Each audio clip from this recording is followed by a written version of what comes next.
The Signal Oil program, The Whistler.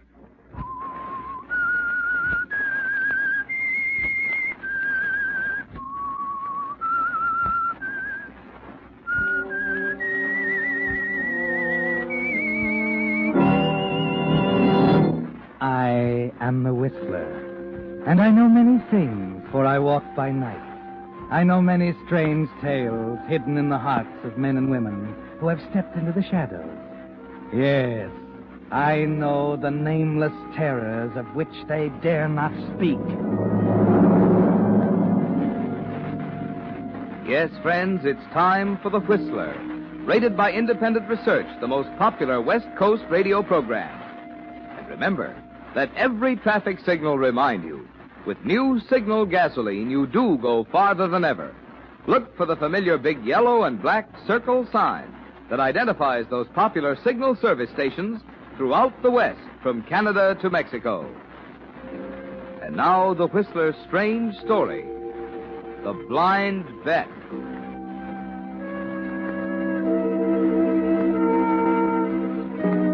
Tom Brayton stood quietly in the darkness, in a corner near one of the cabanas, hidden from the open courtyard by a screen of shrubbery and palm trees. The luminous dial of his wristwatch told him it was 11:15, but he hadn't long to wait. He looked with satisfaction on the courtyard and fountain, down the long line of cabanas past the huge, brilliant Casino del Rey, rising like a fairy castle in the desert. The finest, the costliest, the most luxurious gambling resort in the country. And all of it, the music, the glitter, the throngs of well-heeled socialites, a tribute to him. A monument to the patient, calculating gambler's mind that brought this all to pass on a barren alkali flat. Suddenly he stiffened. Two men were coming down the steps of the casino, one of them very drunk, the other helping him. Tom held his breath as they moved nearer. Hey, old boy, don't get me wrong. You're the best little bartender in the land. It's just that I object to these high-handed... Now, I'm sorry, Mr. Warren. I'm just following Mr. Braden's orders. He said to put you to bed, and that's where you're going. But I don't want to go to bed. Don't you see? I want to go back to the casino. Yeah, I know, sir, but Mr. Braden... Never mind, Mr. Braden. Did it ever occur to you, old man, that Mr. Braden owns exactly one half of this place? That I own the other half? Listen, don't you see, Mr. Warren? He's afraid that in your condition you'll make a bad impression on the guests. He's afraid I'll make a bad impression. Sure. Now, that's funny. That's very, very funny. Tom Braden, card shark. Afraid I'll make a bad impression on the guests. Yes, sir. Here, let me open the door for you. Now, this one. Yeah, sure. Now, maybe you don't know that I picked this Tom Braden up in a rigged house, a clip joint where he was dealing blackjack. He was not. Sure. I took him to the right people. I made his connections for him. Yes, I know. Come on. on. Let me finish. Okay. I found the money for him, too. $500,000 cash on the barrelhead. Hazel Symington didn't know him from Adam. I took him to her. I spoke the good word, and bingo. She comes through with $500,000, just like that. Yeah, sure, I know. You know what? What? Now he wants it all. What do you think of that? I think you better go to bed. Now, come on, Mr. Warren, please. You don't believe me, do you? Yes, You don't believe he wants it all now? Oh, well, don't matter. He's not going to get it anyway. Not with that $500,000 note coming up next week. Listen, will you please get inside and get to bed? Now, come on, will you? Eddie, I'll go. All right, come on.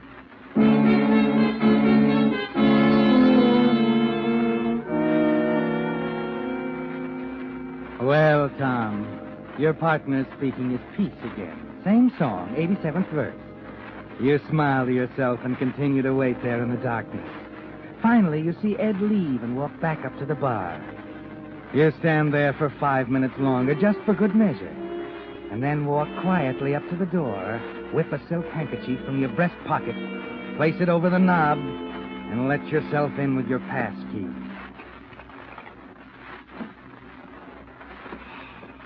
You flicked your cigarette lighter. Just as you thought. John Warren is dead to the world, lying on the bed fully clothed. Remarkable what a couple of knockout drops will do, isn't it, Tom? Quickly, you move around the room, Make sure all the windows are closed tightly. Then over to the gas heater in the fireplace. Once again, the silk handkerchief over the valve.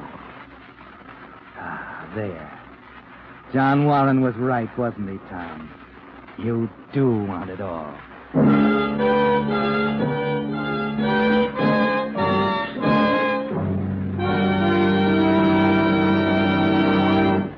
With the prologue of The Blind Bet, the Signal Oil Company brings you another strange tale by The Whistler. Let me see. 1, 2, 3, 5, 9. Just 9 more days before your 4th of July holiday. For most folks with cars, that means a trip somewhere, to the mountains or to the beach. But for too many folks, it's also going to mean accidents. Accidents that could have been avoided by an ounce of prevention. Here's what I mean. Traffic deaths in April were 47% higher than a year ago. One big reason is that today's aging cars are wearing out. In the recent police traffic check program, 1 out of every 3 cars inspected had either defective brakes, tires, lights, horn, or windshield wiper. Little parts that cost so little to fix, but can cause such big accidents. So play safe. Stop by your Signal dealers to have your car checked over. Caring for your car is his business, and you'll find your Signal dealer is prepared to serve you in many ways. He can repair that tire with the weak spot, or retread the one that's worn smooth. He'll replace that worn-out fan belt, radiator hose, or windshield wiper, or put a new bulb in that burned-out stoplight. But take a tip. See your Signal dealer this week before the last-minute rush. Then, when the 4th of July arrives, you'll know your car is ready for a safe and happy holiday. And now, back to the Whistler.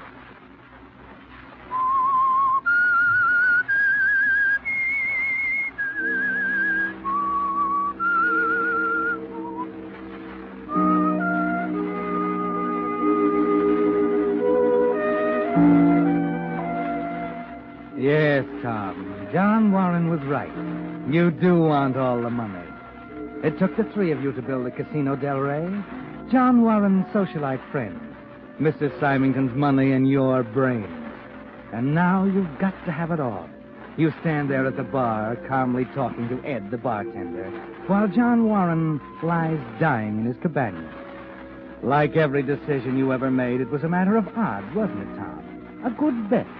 1,000 to 1 he'll be found dead in the morning, the victim of an unfortunate accident involving too much alcohol and a gas heater he forgot to light. So you wait there calmly until finally you see Mrs. Symington waddle into the game room and put her 200 pounds next to the poker table, pull in her cards with those fat, jewel-covered arms and begin to play. You manage to get along with her, don't you, Tom? Of course you do.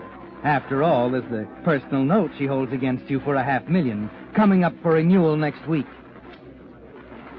Sorry I had to interrupt you, Hazel. Were you winning? I'm not much of a gambler, I guess. I never bet unless I have a sure thing. You can't win that way. What's on your mind? John. Oh, I suppose he's drunk again. Well, I just had Eddie put him to bed. I think the 3 of us ought to have a meeting in the morning. I've talked to him till I'm blue in the face. You know, it worries me to have John jeopardize your investment. Now, look, Tommy, we talk the same language. You can lay it on the table. What do you mean? You were dealing a 2-bit blackjack game when John Warren introduced us. And when my late lamented husband married me, I was a hash slinger. So you don't need John anymore, eh? Why don't you get rid of him? What's the matter, Tom? You like the idea? Well, it's pretty rough. Oh? You mean you think that we can... Why, I mean you can stuff his pockets with money and put him on a plane. Send him to Havana or Honolulu. Time he gets back, you can buy him out. Oh. What did you think I meant? Oh, just that.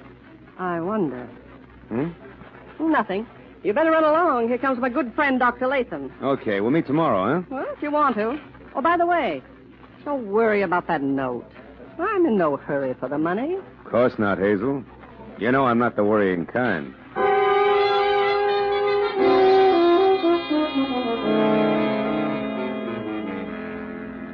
So Hazel goes back to the game with Dr. Latham. Disgusting, isn't it, Tom? Latham, 25 years her junior, fawning, flattering, fearful that the life she's leading will kill her before he marries her. That's odd, isn't it? Both in the same boat. You're afraid something will happen to her, too, before you get your hands on that note. You walk up to your apartment over the casino, sit there in the silence at your desk, idly shuffling a pack of cards, thinking. It was a good bet, and you're improving your hand all the time. Eddie, the bartender, was the last man to see John alive. No one saw you leave or come back to the casino. Hazel will testify you expected to meet John in the morning. Yes, Tom, it's a good bet. Come in. Oh, Dr. Latham. Thought I might have a word with you, Mr. Braden. Sure, how much do you want? Do you always think in terms of money? Of course, so do you. I wanted to talk to you about Mrs. Symington. Well, she inherited about $30 million, but I don't know how much she has left. I am not interested in Mrs. Symington's money. Of course you're not. It's her beautiful soul that attracts you. Come on, Doc, come to the point. I happen to know we cleaned you the first night you were here, that Mrs. Symington has been staking you regularly, and that if the AMA knew you were practicing in this state, they'd jerk your license, if they haven't done it already. Now, what do you want?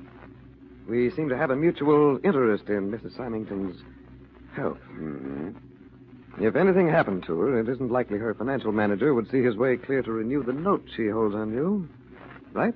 What's wrong with Mrs. Symington's health? Good heavens, man, you have eyes, haven't you? She's dangerously heavy for her age. Overindulges in everything. Food, drinks, gambling, opiates. What kind of opiates? Ordinary sedatives to help her sleep. Terribly hard on her heart, nevertheless. If you knew she had heart trouble, why'd you let her have them? Because if I cut her off, she'd only buy them someplace else. I'm very much interested in Hazel, Mr. Braden. Unfortunately, I can't say the feeling's reciprocated. Apparently, she depends on you a great deal for advice. You're a little obscure, Doctor. Mr. Braden, if you were to help me arrange, say, an alliance with Hazel... You'd arrange to get the note for me, is that it? Exactly. It wouldn't cost you a cent. What do you say? No. Why? Well, in the first place, she isn't stupid. Every fortune hunter in the country has been after her for years. Well, of and in the course. second place, you double-crossed me. Good night, Doctor.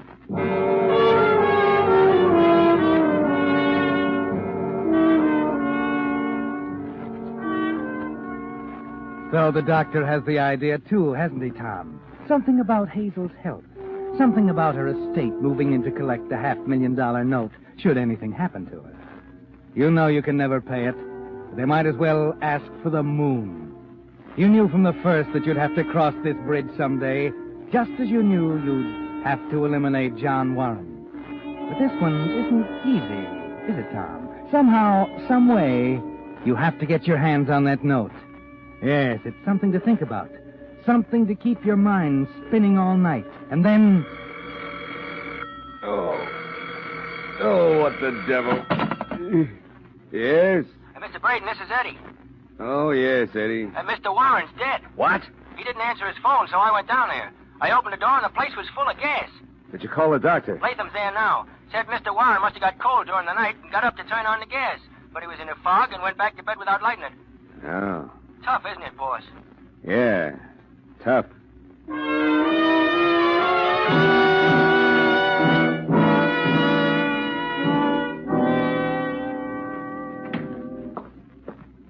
The verdict, Tom. It's all over, Hazel. The good sheriff just left. Just like that. Just like that. You're a good gambler, Tom. You play a pretty tough hand yourself. I've got a couple of high cards, but I'm afraid I'm a little overcautious. Oh? Yes, Cabana tomorrow. I think we ought to talk about that note. Well, The last card you played was an ace. My luck, you know. the sheriff said it was an accident. Oh, of course. The only one who might deny it is John.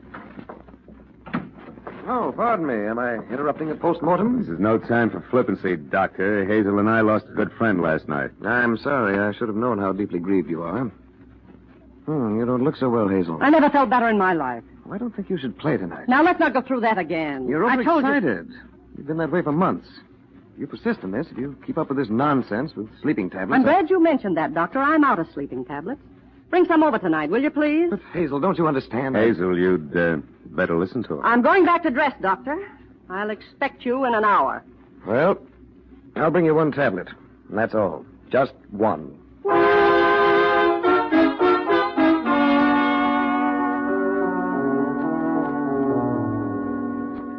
Well, Tom, the picture has changed. You wonder what's on her mind, why she wants to talk about the note. One thing is certain, She must have it there with her, and it would be just like her to toss it carelessly in a dresser drawer. And there's only one way you'll ever be safe, Tom. You've got to get your hands on that note and destroy it. You're smart enough to realize that this is a good bet, too. That it'll be a long time before you're dealt another hand like this one.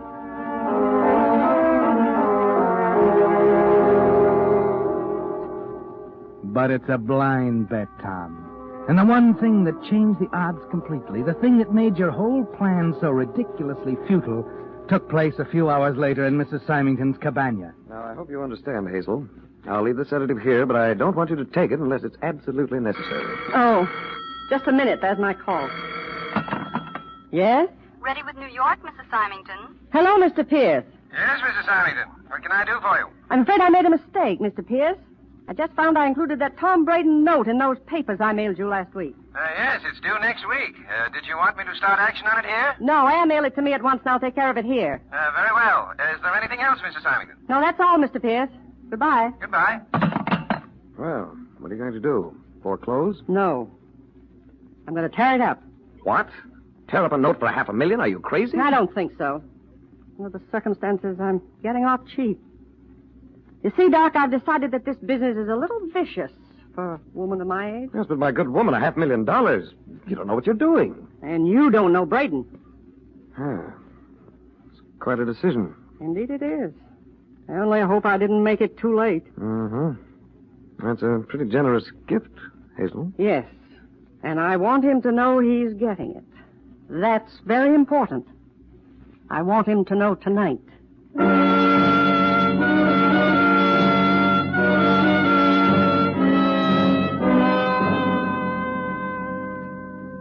Yes, Tom, it was a blind bet. And it might have been off if you'd heard that conversation, if you'd known about the blind card. But you didn't until it was too late. Shortly before midnight, you see Hazel and the doctor come into the game room, but you keep your eyes on your cards. The less you say tonight, the better. Hazel is nobody's fool. I'll bet, too. Hello, Braden. If you don't mind, I'd Later, like to... Doc, later. I'm busy. Well, could you excuse yourself for a moment? It's a matter of some importance. Look, if you want to cash a check, Eddie will take care of you. Now run along, will you? I'll see you later. It'll only take a minute. It's about the note. Oh. Well, I can't leave my guess. You understand that? All right, Braden. Later.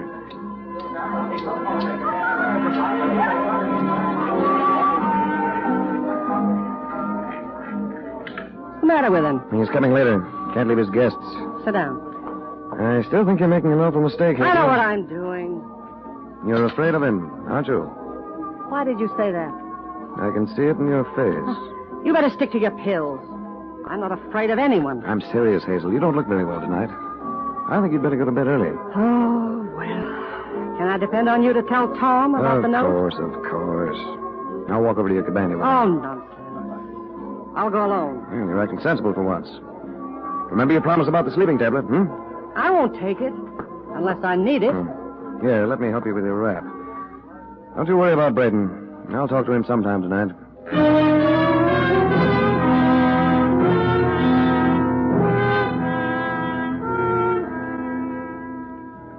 You sit there and watch them, Tom. See Hazel walk to the door and the doctor turn and come back.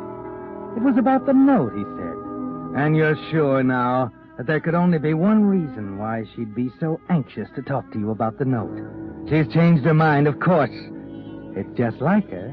She's changed her mind and wants to call in her note. But why? Why would she do that?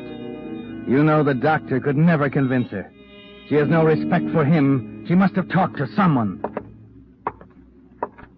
Del Rey, just a moment. I'll connect you. Yes, sir, I'm ringing. Just a moment, please. Hello, Ellie. One moment. Oh, hello, Mr. Braden. Busy night, huh? Not so bad. Lots of long-distance calls? A few. You wouldn't happen to remember who they were for, would you? Well, let's see. There was one from Chicago for Mr. Piper down in 14. Uh-huh. And one from New York for Mrs. Symington. I and, see. Let me think. There was another, too. Oh, that's all right. I'm just curious. Thanks, Ellie.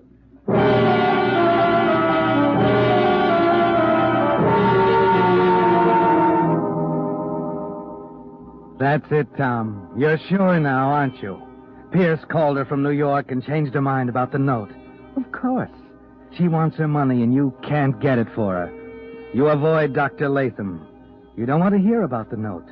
You have to be able to prove that you believed Hazel was going to renew it, that no one told you differently, that there was every reason in the world why you'd want her to live. Yes, Tom, there's only one way out now. That single sleeping tablet in Hazel's room, the one the doctor left for her, is going to be the last one she'll ever take. Oh, Eddie. Yes, Mr. Braden, can I fix your drink? No, I'm going up to my apartment. Look, I don't want to be disturbed under any circumstances. Did you see the doctor? No. He's been after me all evening. Says he's got to see you. That it's awfully important. Well, I can't see him tonight. I got a headache. I feel rotten. I'm going to bed. Tell him that. Okay, boss. Anything you say.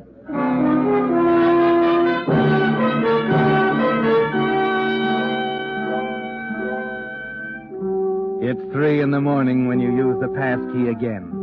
This time on the door of Hazel's cabana. You stop for a moment and listen. She must have taken the tablet because she's sound asleep. It's a good sleep, isn't it, Tom? Worth $500,000 to you. You walk quietly to the bed and pick up the extra pillow, stand over her for a second, and then...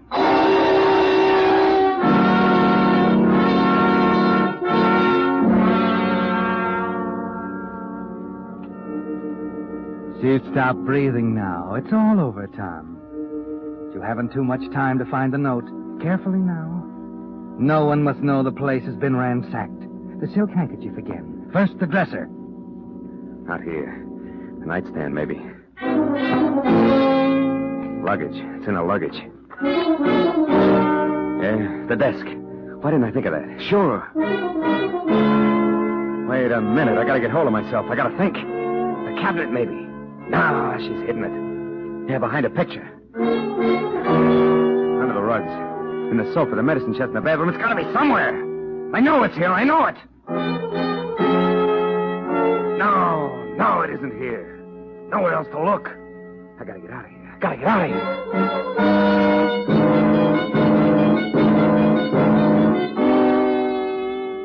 The bet didn't pay off, did it, Tom? You start out the door now, and then suddenly turn to take one last look. Nothing must appear disturbed. The lights from a distant automobile illuminate the room for a second, just as your eyes fall on the dressing table, and your heart almost stops. You nearly put the noose around your own neck, didn't you, Tom? There, on top of the dresser in plain sight, is the sleeping tablet. Hazel didn't take it. Quickly, you walk to the bathroom, fill a glass half full of water, put her fingerprints on it, and set it on the nightstand. Then you walk into the bathroom and get rid of the tablet. At least they won't get you for the murder.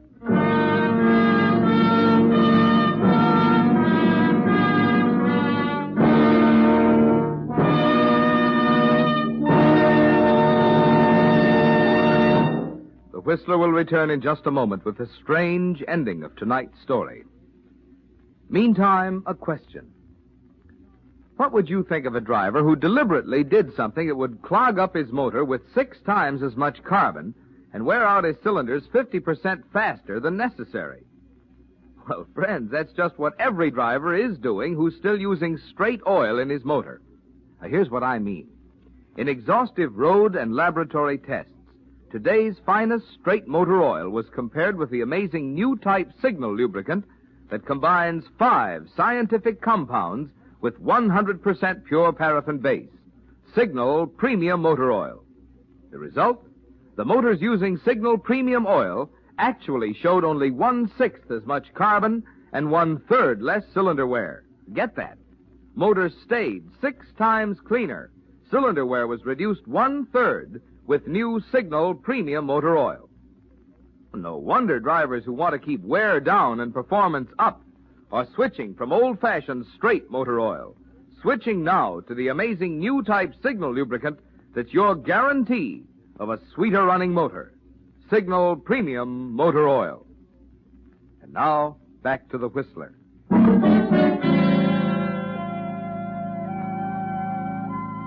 The next day, the Casa del Rey is in an uproar. But you're ready for it, aren't you, Tom?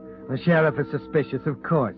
2 deaths in as many days add up to more than a coincidence to him. He asks careful questions, and you give him careful answers. You tell him what you heard Dr. Latham tell Mrs. Symington about the sleeping tablets, how she laughed at his warning that they were extremely dangerous, possibly even fatal. The sheriff is quite interested in that, isn't he? A few minutes after he leaves to question the doctor, your telephone rings. Yes? Braden, this is Latham. The coroner and I just finished examining Mrs. Symington. Oh? No marks of violence, no signs of poison. She died of a heart attack. You told him about the sleeping tablets? Of course. No reason to conceal it. You'll substantiate my story that I gave them to her under protest, of course. What are you worried about? I won't mention the note if you won't say anything about my owing her money. I wasn't worried about the note. I'm sure she would have renewed it today. That's just it. She was going to tear it up. What? What are you talking about? She called her lawyer in New York. Yeah, I'll have to call you back. Someone at the door. Tear it up. Tear it up. She was going to tear it up $500,000. Mr. Braden. Huh? Oh. Well, what do you want? I'm from the DA's office. Yeah? You're under arrest, Mr. Braden. Suspicion of murder. What are you talking about? She died of a heart attack. The murder of John Warren. You're crazy. That was an accident. Maybe. But we received a letter from Mrs. Symington this morning. She mailed it last night. Letter? It seems she was afraid for her life. Looks like she wasn't far wrong. What do you mean? It was marked to be opened only in case of my death. It was an affidavit, Mr. Braden. She swears she saw you turn on the gas in John Warren's cabana.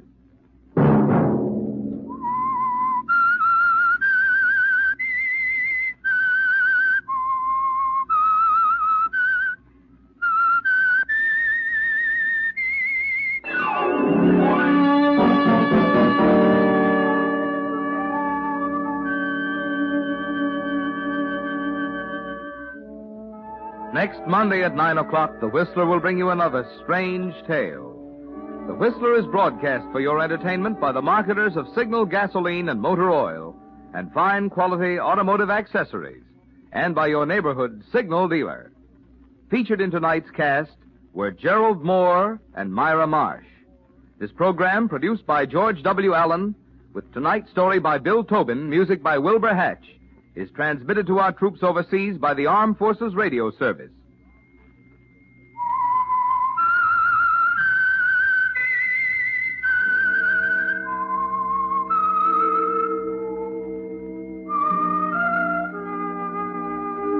That whistle is your signal for the Signal Oil program, The Whistler. This is Marvin Miller speaking, reminding you to look for those familiar yellow and black circle signs that identify those popular Signal oil stations throughout the West, from Canada to Mexico. This is CBS, the Columbia Broadcasting System.